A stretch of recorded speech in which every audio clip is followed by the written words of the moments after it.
Hello guys, most welcome to my YouTube channel. Myself Shravan Chaudhary. आज मैं आपको physics के चैप्टर नंबर 9 के रे ऑप्टिक्स का एक टॉपिक लेके चल रहा हूँ जिसका नाम है मिरर फॉर्मूला।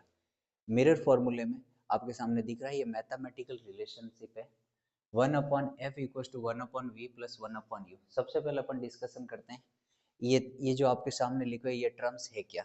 तो पहले लिखा हुआ है एफ फोकल लेंथ है, वी इमेज डिस्टेंस है और यू जो है वो ऑब्जेक्ट डिस्टेंस है। डेफिनेशन ऑफ मिरर फॉर्मूला क्या है? Definition the mathematical relationship between object distance, image distance and focal length of the mirror is called mirror formula.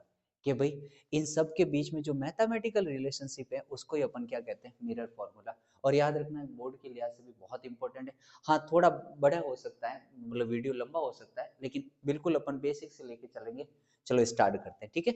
इसको डेराइव करना अपने को बोर्ड में प्रूव करने के लिए आता है कि प्रूव दिस फॉर्मूला, ठीक है। इस फॉर्मूले को आपको प्रूव करना होगा, ओके। चलो, अब मैं ये मिरर फॉर्मूला किसके लिए डेराइव कर रहा हूँ? कनकेव मिरर के लिए। अब सबसे पहले बात करते हैं कनकेव मिरर क्या चीज है। कैसे? ये आपके सामने हाथ रखा हुआ है, ये वाला हाथ का जो इनर साइड है वो रिफ्लेक्टिंग सरफेस। सबसे पहले बात करते हैं रिफ्लेक्टिंग सरफेस क्या चीज है, कि जहाँ पर जो लाइट रे आती है और फिर वापस रिफ्लेक्ट होकर उसी मीडियम में रुक जाती है, उसी को अपन रिफ्लेक्टिंग सरफेस कहते हैं। तो इनर साइड रिफ्लेक्टिंग सरफेस का काम करती है और आउटर साइड पे पॉलिश है, मतलब यहाँ से कोई किसी प्रकार का रिफ्लेक्ट नहीं होगा, तो इसको बोलते हैं कनकेव मिरर। और ये जो आपके सामने दिख रहा है, ये जो आउटर साइड है वो रिफ्लेक्टिंग सरफेस का काम करती है, जबकि इनर साइड जो है वो पॉलिश्ड है, उसको बोलते हैं कॉन्वेक्स मिरर, ठीक है।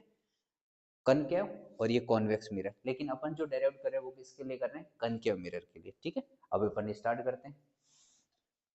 चलो, ये आपके सामने कनकेव मिरर ले रखा है। इस कनकेव मिरर का ये पोल है, ये फोकस है और ये सेंटर ऑफ कर्वेचर है। पोल क्या है? ये जो आपके सामने रिफ्लेक्टिंग सरफेस दे रखी है, रिफ्लेक्टिंग सरफेस का मिड पॉइंट ही क्या कहलाता है? पोल कहलाता है। फोकस क्या चीज है? कि जो भी light parallel to principal axis, मतलब प्रिंसिपल एक्सिस कौन सी लाइन? ये बोल देते हैं, ये वाली जो लाइन है वो कौन सी है? Principal axis. ये क्या है? Principal axis. अब प्रिंसिपल एक्सिस क्या है? कि sir the imaginary line passing through center of curvature and the pole। Centre of curvature और पोल से जो निकलने वाली जो इमेजिनरी लाइन है उसको अपन क्या कहते हैं? Principal axis, okay.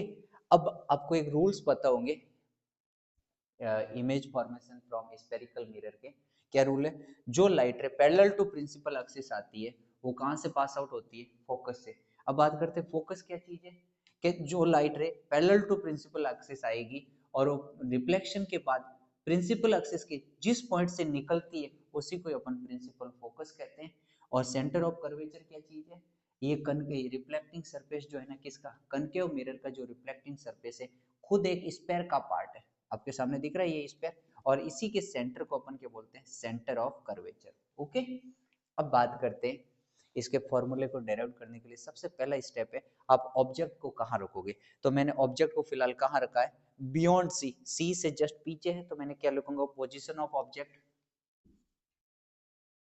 Position of object वो है beyond C. Position of object क्या है? बियॉन्ड सी, ठीक है। अब बात करते हैं, ये देख लो आपने ऑब्जेक्ट की पोजीशन रख दी। अब यहाँ से दो लाइट रे भेजता हूँ जिससे अपने को इमेज मिल जाए। तो लो, पहली लाइट रे आपने पैरेलल टू प्रिंसिपल एक्सिस भेजी, ये रही, ओके। रिफ्लेक्शन के बाद कहाँ से निकलती है? कि सर ये फोकस से निकलेगी, ठीक है। अपने फोकस से नहीं निकले तो फोकस को एडजस्ट कर लो, ये लो फोकस मिल गया, ओके। हाँ, एक बात याद रखना इस चैप्टर के अंदर सबसे इंपॉर्टेंट है, आपको आने वाली लाइट रे और जाने वाली लाइट रे के लिए एरो जरूर बनाना। विदाउट एरो आपके डायग्राम बिल्कुल क्या हो जाएगा? गलत हो जाएगा। तो एरो एरो इंपॉर्टेंट है, ठीक है। पहली लाइट रे मैंने भेजी प्रिंसिपल एक्सिस के पैरेलल और रिफ्लेक्शन के बाद कहां से पास आउट हुई थी? फोकस से, ठीक है। ये फोकस से निकल गई। दूसरी लाइट रे में कहां से भेज सकता हूं? मेरे पास दो ऑप्शन, तीन ऑप्शन है। एक तो फोकस से भेज दूं, या फिर सेंटर ऑफ कर्वेचर से भेज दूं, और तीसरा जो है वो प्रिंसिपल पोल से भेज सकता हूं। तो मैं क्या करूंगा? सेंटर ऑफ कर्वेचर से भेजता हूं, ये लो। और याद रखना जो लाइट रे सेंटर ऑफ कर्वेचर यानी कि जो सी से निकलती हैं वो वापस रिफ्लेक्ट होकर उसी डायरेक्शन में लौट जाती है। जो लाइट रे सी से जो जाती है वो वापस मिरर से रिफ्लेक्ट होकर उसी में मतलब लाइन में आ जाती है वापस, मतलब ठीक है, जो सी से जाएगी वही वापस सी की डायरेक्शन में आ जाएगी। तो ये आपके सामने दो डायरेक्शन, दो लाइटें मिल गई, इनका मिलन पॉइंट कहाँ है, ये रहा, यहाँ पर ये दोनों मिलती है तो इसका इमेज बन गई, ये क्या बन गई, इमेज, और उसका नाम दे दिए ए डैश बी डैश, इसका क्या नाम दे दिया हमने, A dash B dash, okay no problem, ठीक है। ये आपके सामने ऑब्जेक्ट है और ये आपके सामने इमेज बन गई, ओके। अब सबसे पहला बात करते हैं, इस पॉइंट को नाम दे देता हूँ एम, और यहाँ से इस लाइन प्रिंसिपल एक्सिस पे एक परपेंडिकुलर ड्रॉ कर देता हूँ जिसको अपन बोलेंगे एन। याद रखना, बाद में मैं कारण भी बताऊंगा, एन की जगह पी लिख दूंगा, ओके, ये बाद में बताएंगे अपन, ठीक है। सबसे पहले अपन स्टार्ट करते हैं, एक ट्राइंगल लेते हैं, दो ट्राइंगल, कौन कौन से, ये वन और ये वाला टू। पहले ये लिख देते हैं, position of image, position of image वो कहाँ बनी है, बिटवीन सी एंड, अब देखो सी और एफ के बीच में बनी है तो हमने क्या लिख दिया, बिटवीन सी और एफ। रियल बनी है, बिल्कुल सही है, कैसे, real and inverted, real and inverted, बिल्कुल कोई भी लाइट रे डॉट डॉट में नहीं आई, इसका मतलब रियल है। अब इन्वर्टेड क्या है, ये ऊपर है और ये कैसी नीचे है, तो इन्वर्टेड होगी। अब बात करते हैं इसकी साइज की, देखो ऑब्जेक्ट की साइज इतनी है, इमेज की साइज इतनी है, तो आप कह सकते हो कि सर स्मॉलर देन ऑब्जेक्ट, क्या कह सकते हो, स्मॉलर देन ऑब्जेक्ट, ठीक है, स्मॉलर देन ऑब्जेक्ट। ये सारे अपने इमेज के ऊपर लिख दिया, क्या है, सबसे पहले वापस सुन लीजिए, आपने position of object beyond C रखा था, जिसकी इमेज कहाँ बनी थी, बिटवीन सी एंड एफ, और रियल एंड इन्वर्टेड, और तीसरी बात कि सर स्मॉलर देन ऑब्जेक्ट, ठीक है, ऑब्जेक्ट से छोटी बनती है। अब बात करते हैं, दो ट्राइंगल लेता हूँ, इन ट्राइंगल कौन से, ए बी सी और A dash B dash C, बहुत सिंपल वे में बताऊंगा। सबसे पहले ट्राइंगल नंबर वन और ट्राइंगल नंबर टू लेता हूँ, triangle A B C and triangle A dash B dash C, okay. अब ये ट्राइंगल आपके सामने कुछ इस प्रकार से दिख रहा है, ए बी, इसको दे देते सी, A dash B dash, okay. अब ये दोनों ट्राइंगल सिमिलर है या नहीं, इसको अपन चेक करते हैं। आपको एक बात बता देता हूँ, अपन जब 10th क्लास में थे और 9th क्लास में थे, तब हमने दो प्रकार के ट्राइंगल पढ़े थे, एक तो कॉन्ग्रुएंट और एक था सिमिलर ट्राइंगल। अब कॉन्ग्रुएंट ट्राइंगल क्या चीज़ थी, कि सर दो ट्राइंगल जब कॉन्ग्रुएंट तभी होंगे जब उनकी शेप और साइज दोनों इक्वल होते हैं। जैसे मेरे सामने ये आपके दो हाथ है, मैंने एक दूसरे को ऊपर रख दिया तो ये दोनों हाथ प्रॉपर एक दूसरे को कवर कर दिया, ढक दिया, तो ये कॉन्ग्रुएंट कहलाते हैं। और सिमिलर क्या चीज़ है, दो ट्राइंगल जो होती है उनका शेप जो होता है वो समान होता है, लेकिन साइज इक्वल होना कोई गारंटी नहीं है। सिमिलर का मतलब रूप समान होता है, जैसे दो ट्राइंगल सिमिलर हो सकते हैं, दो स्क्वायर सिमिलर हो सकते हैं, दो रेक्टेंगल सिमिलर हो सकते हैं, दो स्क्वायर सिमिलर हो सकते हैं, लेकिन स्क्वायर और रेक्टेंगल कभी भी सिमिलर नहीं हो सकते। सिमिलर का विच मीन्स क्या होता है कि सर इसके अंतर्गत कॉरस्पॉन्डिंग जो साइड्स होती है उसका जो रेशियो होता है वो इक्वल होता है। ये आपने चैप्टर नंबर 6 के मतलब 10th क्लास की मैथ्स के अंदर चैप्टर नंबर 6 था जिसका नाम था ट्राइंगल, उसके अंतर्गत ये थ्योरम थी। तो आपने समझ लिया होगा सिमिलर ट्राइंगल और कॉन्ग्रुएंट ट्राइंगल क्या चीज़ है। सिमिलर मतलब जिनके शेप समान होते हैं, साइज इक्वल होना कोई जरूरी नहीं है, सिर्फ शेप इक्वल होना चाहिए, ठीक है। दो ट्राइंगल सिमिलर हो सकते हैं, दो स्क्वायर, दो रेक्टेंगल, दो स्क्वायर, लेकिन स्क्वायर और रेक्टेंगल कभी भी सिमिलर नहीं हो सकते, ठीक है।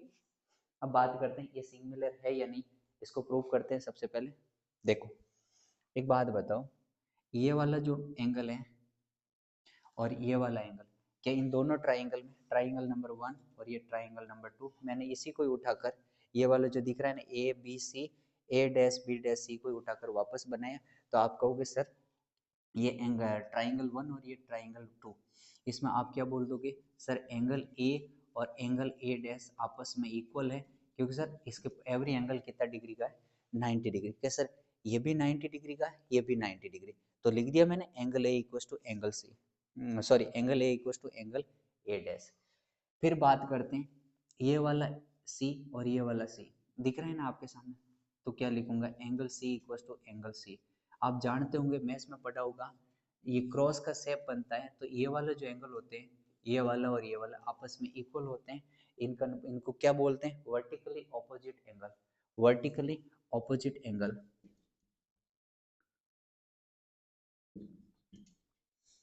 वर्टिकली ऑपोजिट एंगल की वजह से ये दोनों एंगल क्या हो गए थे, इक्वल हो गए थे। अब आपके सामने एक रूल लग रहा है, एंगल एंगल रूल से ये दोनों ट्राइंगल क्या हो जाएंगे, सिमिलर हो जाएंगे। दोनों ट्राइंगल क्या हो जाएंगे, सिमिलर। तो मैं ये लिख सकता हूं, देयरफॉर ट्राइंगल एबीसी सिमिलर, ये सिमिलर का साइन है, ठीक है। Triangle A dash B dash C, ये क्या है, मैं ब्रैकेट में लिख देता हूं, सिमिलर ट्राइंगल,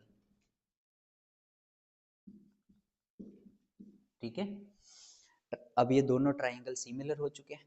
हाँ, अब आपको एक बात याद रखनी है, जब कोई भी दो ट्राइंगल सिमिलर होते हैं तो उसकी एक प्रॉपर्टी, उसकी एक थ्योरम होती है, बहुत इंपॉर्टेंट थ्योरम है, क्लास 10th की है, तो उसको लिख देता हूँ, इफ टू ट्राइंगल्स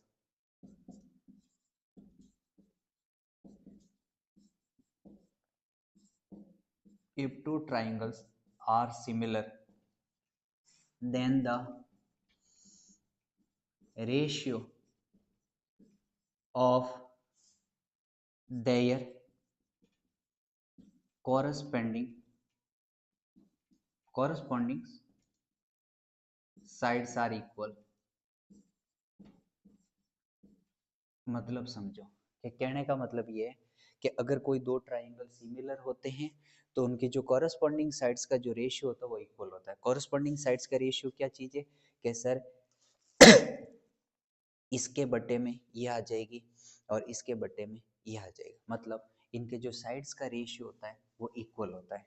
यही लाइन लिखी है, when if two triangles are similar then the ratio of their corresponding sides are equal. ठीक है, कि अगर दो ट्राइंगल सिमिलर होंगे तो उनकी जो कॉरस्पॉन्डिंग साइड्स है, ये कॉरस्पॉन्डिंग है ना, कॉरस्पॉन्डिंग ये वाली और ये वाली और ये वाली और ये वाली, इनका जो रेशियो होता है वो आपस में इक्वल होता है। ठीक है, चलो आगे बढ़ते हैं। पहले अपन मैं साइड्स लेता हूँ कौन कौन सी। हाँ, एक बात याद रखना, आप ए बी के नीचे ए डैश बी डैश लोगे तो लिखता हूँ पहले, उसके बाद बात करेंगे आगे। क्या लिखेंगे सर, ए बी के नीचे मैंने क्या लिया, A dash B dash, marker change कर देता हूँ। देखो ध्यान से, ए बी के नीचे मैंने क्या लिया, ए डैश बी डैश। अब एक बात और ध्यान रखना, जब आपने ए बी के नीचे ए डैश बी डैश लिया है तो जो ट्राइंगल पहले लिया है उसी की साइड्स को बराबर में आगे रखोगे, ऊपर रखोगे। याद रखना, ए सी अपॉन सी ए डैश। याद रखना, आप गलती ये मत करना कि ए बी के नीचे ए डैश बी डैश ले लिया और फिर इक्वल टू में आपने ऐसे लिख दिया सी ए डैश अपॉन ए सी, तो ये गलत हो जाएगा, मतलब आपको आगे प्रॉब्लम हो सकती है सॉल्व करने में। तो मैंने क्या करा, ए बी के नीचे ए डैश बी डैश रख दिया और इक्वल टू में ए सी upon C A dash, A C upon C A dash से इक्वेशन नंबर 1।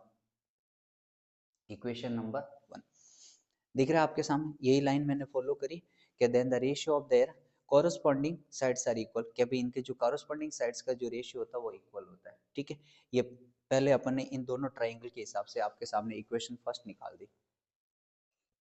अब मैं तीसरा और चौथा ट्राइंगल ले रहा हूँ, ट्राइंगल 3 एंड ट्राइंगल 4। अब कौन कौन से, अगेन ट्राइंगल, कौन कौन से ट्राइंगल ले रहा हूँ, M N F and A dash B dash F.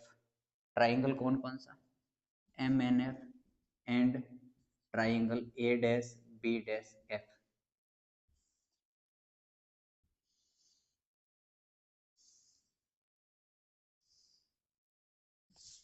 इसको ऐसे बना दो, उधर के हिसाब से बना दो, ठीक है ना।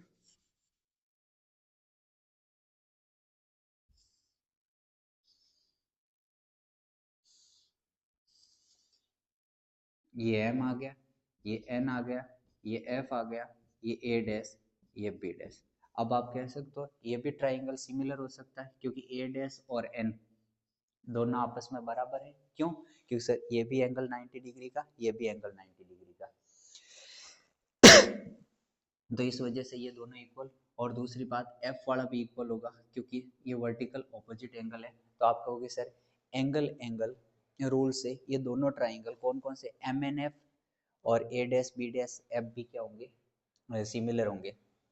तो मैं ये लिख सकता हूँ triangle M N F is similar A dash B dash F. जब ये दोनों ट्राइंगल सिमिलर हैं तो आप कह सकते हो सेम ये वाली थ्योरम अप्लाई कर सकता हूँ कि इसके नीचे इसको रख सकते हैं, बिल्कुल रख सकते हैं, M N upon A dash B dash, और उधर से आपने पहले एम एन को लिया है तो ये वाली साइड्स पहले आएगी, N F upon F A dash, F A dash. ठीक है, हमने क्या करा इसको ऊपर रखा और इसको नीचे रख दिया। देख लो M N upon A dash, मतलब ये जो कॉरस्पॉन्डिंग जो रेशियो कॉरस्पॉन्डिंग साइड से ये रहे, ये रहे, इनका जो रेशियो है वो आपस में क्या होते हैं, इक्वल होते हैं। ठीक है, अब आपने एक चीज नोट की होगी, मैंने एम एन को ऊपर रखा है तो जो सामने वाली जो रेशियो लिया है उसमें भी एन एफ को ऊपर रखा है। ठीक है, और ए डैश बी डैश को नीचे रखा है तो सामने ये वाला जो ट्राइंगल है इसका रेशियो मैंने नीचे रखा था ए डैश एफ को। ठीक है, या एफ ए डैश बोला, any problem.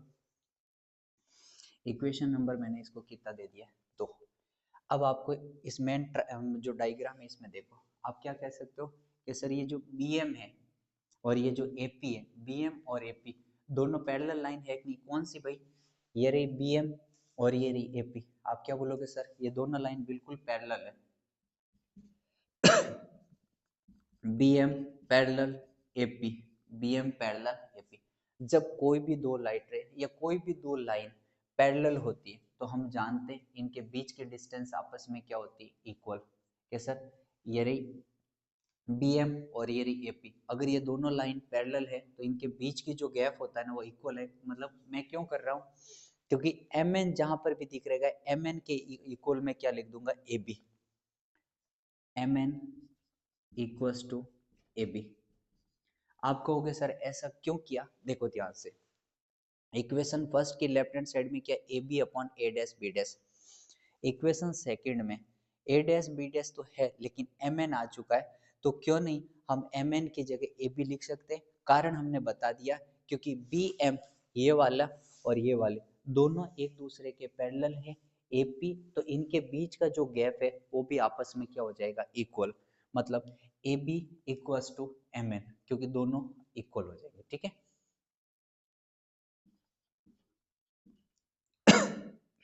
From equation second क्या मिलेगा, एम एन की जगह आपके पास आ जाएगा ए बी अपॉन, मैं ये ऊपर लिख देता हूँ, एक बार इसको स्क्रीनशॉट ले सकते हो तो ले लीजिए, फिर मैं इसको रिमूव कर रहा हूँ। ठीक है, ये वाला जो पोर्शन है इसको पूरे को रिमूव कर रहा हूँ। ओके,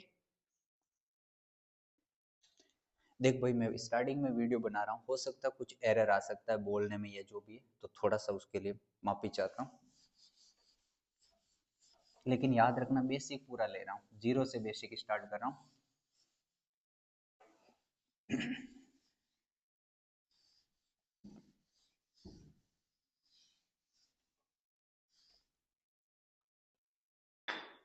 फ्रॉम इक्वेशन सेकंड में क्या है, एम एन की जगह हमने क्या रख दिया, A B, A B upon A dash B dash, और इक्वल टू में क्या मिलेगा,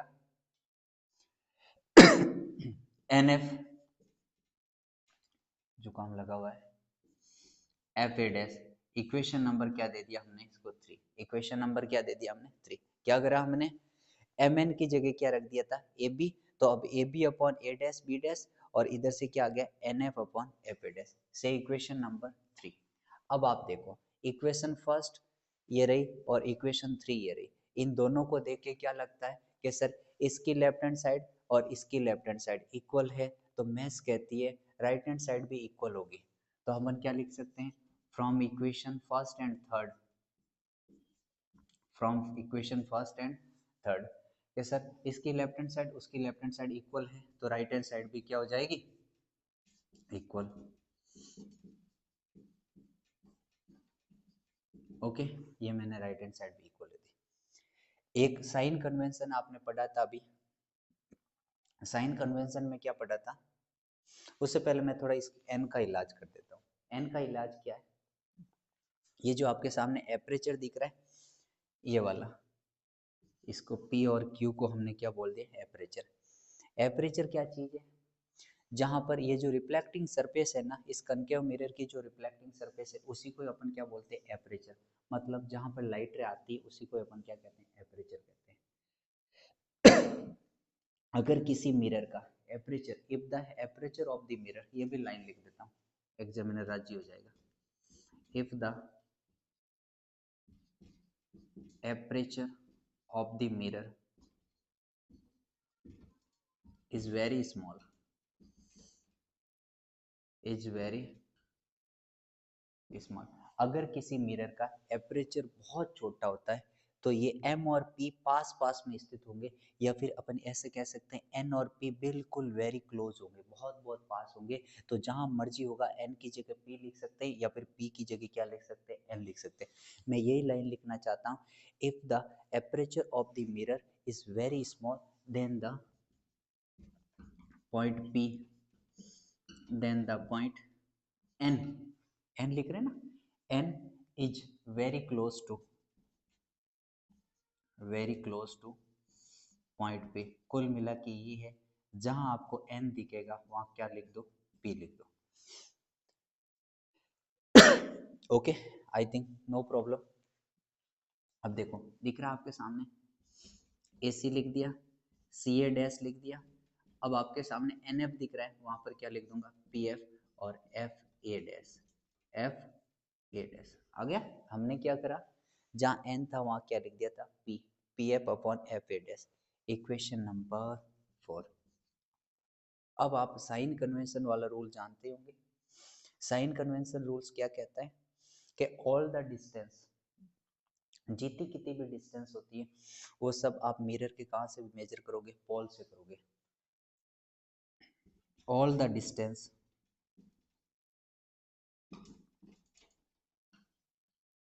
are measured from the pole, कि भाई जितनी कितनी भी डिस्टेंस है वो सब कहाँ से मेजर करोगे, पोल से। मतलब सीधी बात है। एक मिनट में वीडियो होल्ड कर रहा हूँ।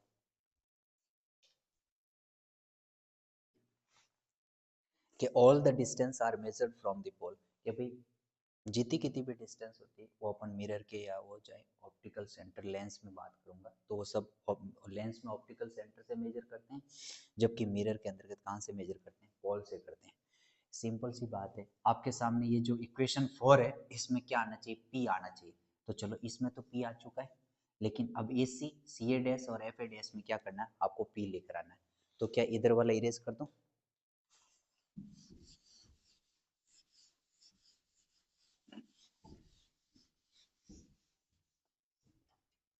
देखो अब क्या करेंगे, आपके सामने पहले AC,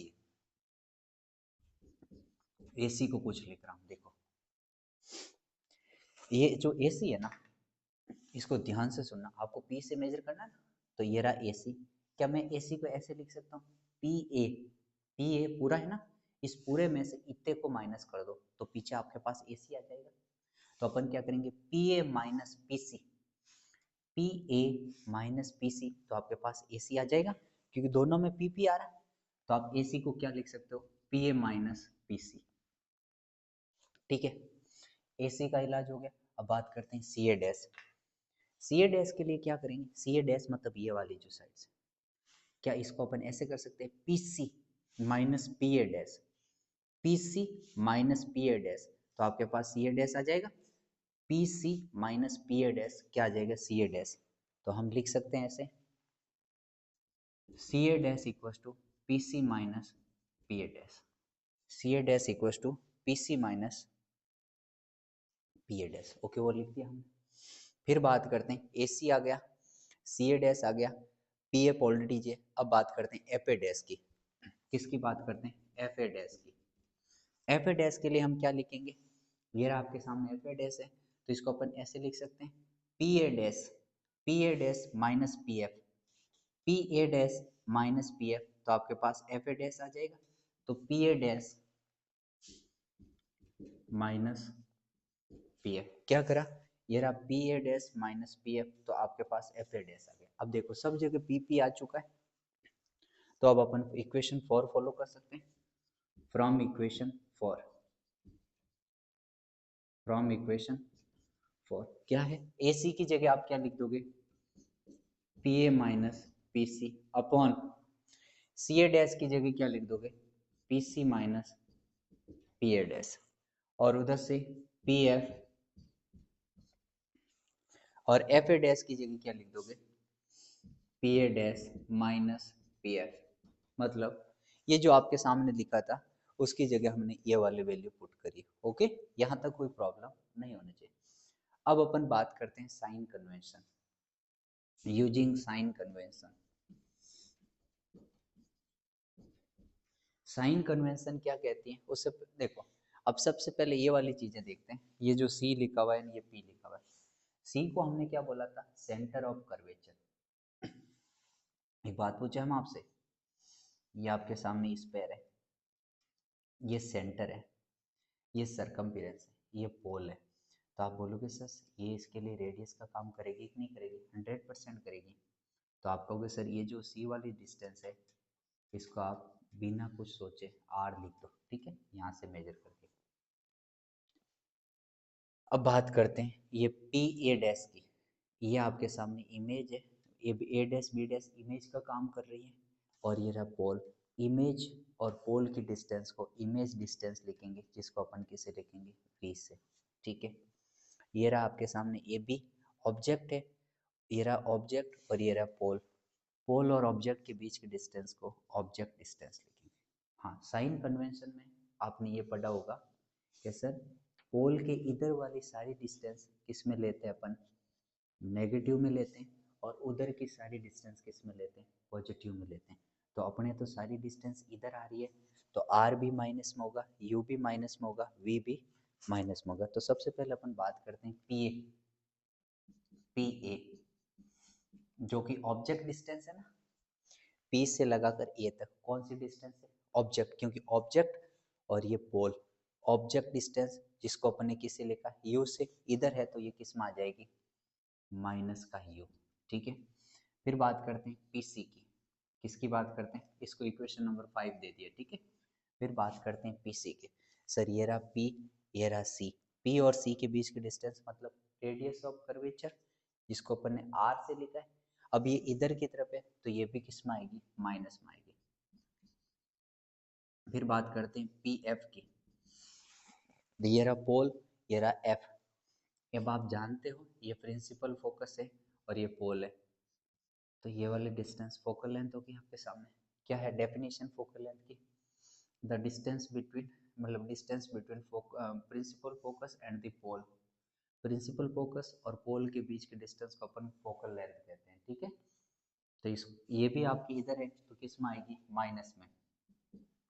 फिर बात करते हैं पी ए आ गया, पी सी आ गया, पी एफ आ गया।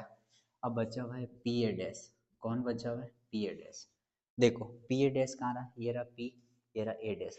ए डैश इमेज है, पी पोल है। इमेज और पोल के बीच के डिस्टेंस को अपन इमेज डिस्टेंस कहेंगे, तो आपके सामने ये रही इमेज डिस्टेंस को अपन ने किससे लिखा, माइनस वी से, ठीक है। ओके, अब ये सारी value putting the all value, putting the all value in equation fifth, fifth equation में सभी वैल्यू अपन पुट करते हैं। एक बार आप लोग ये उतार दीजिए, फिर मैं इसको इरेज कर देता हूँ, ठीक है।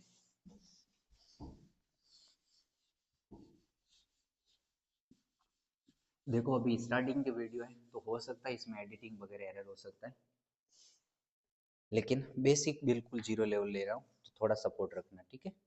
तो putting the all value in equation fifth, इस इक्वेशन में ये सारी वैल्यू पुट करते हैं। पी ए की जगह हम क्या लिखेंगे, पी ए की जगह हम लिखेंगे माइनस का U, minus of P C की जगह क्या लिखेंगे, माइनस का आर, ठीक है। और उसके बाद पी सी की जगह लिख दिया माइनस का आर, फिर माइनस पी ए डैश की जगह लिख दिया हमने माइनस का V, equals to P F की जगह लिख दिया माइनस का एफ, और पी ए डैश की जगह हमने लिख दिया माइनस का वी, और पी एफ की जगह हमने लिख दिया माइनस का एफ। ठीक है, अभी मैं सारे इरेज कर रहा हूँ, ध्यान से सुनना, सब कुछ इरेज इसको कर देता हूँ। एक बार वापस सुन लेते हैं। पी ए की जगह हमने माइनस का यू, ये रहा माइनस का यू, माइनस का साइन, ये रहा माइनस का साइन, पी सी की जगह माइनस का आर, ये रहा माइनस का आर, और पी सी की जगह माइनस आर, और पी ए डैश की जगह माइनस का वी, और ये साइन बीच वाला था ये, और एफ की जगह, पी एफ की जगह माइनस का एफ, और पी ए डैश की जगह माइनस का वी, ये माइनस का साइन, और पी एफ की जगह माइनस का एफ। ठीक है, इन सब को इरेज कर देते हैं। अब फाइनल फॉर्मूला अपने पास आने वाला है। फाइनल फॉर्मूला आपके पास मिलेगा, इसको अलग से पहले माइनस को सोल्व कर देते, माइनस माइनस प्लस का आर, इधर minus R, minus minus plus का वी, और उधर से माइनस का एफ, माइनस का वी, माइनस माइनस प्लस का एफ। अब आपको एक बात बता देता हूँ, अपने रिलेशन किसके बीच में चाहिए, यू वी और एफ के बीच में। तो ये आर काम नहीं आ रहा है, तो अपन आर को भी एफ में कन्वर्ट कर दें या किसी और टर्म्स में कन्वर्ट कर दें। तो अपन जानते हैं रिलेशन बिटवीन आर और एफ में जो रिलेशन होता है वो क्या इक्वल होता है, R equal to two F होता है। आर इक्वल टू क्या होता है, टू एफ। तो जहां आर दिख रहा है वहां पर क्या लिख दूंगा, two F, two F minus two F plus का वी इक्वल्स टू माइनस का एफ माइनस का वी प्लस का एफ। यहाँ तक कोई प्रॉब्लम नहीं है ना।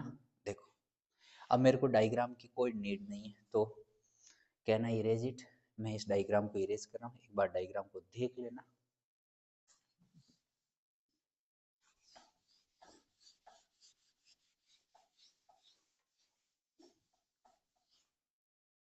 अब देखो,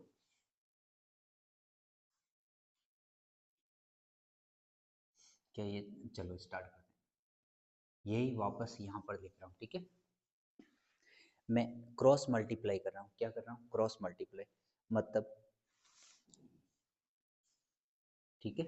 अब हैप्पी, अब ये वाले टर्म्स यहाँ पर नोट करूंगा, इस वाले को इससे मल्टीप्लाई करूंगा और इस वाले को इससे। तो आप क्या बोलोगे, माइनस का u plus two F multiply of minus का v प्लस का f, और उधर से माइनस का f मल्टीप्लाई ऑफ माइनस का टू एफ प्लस का v।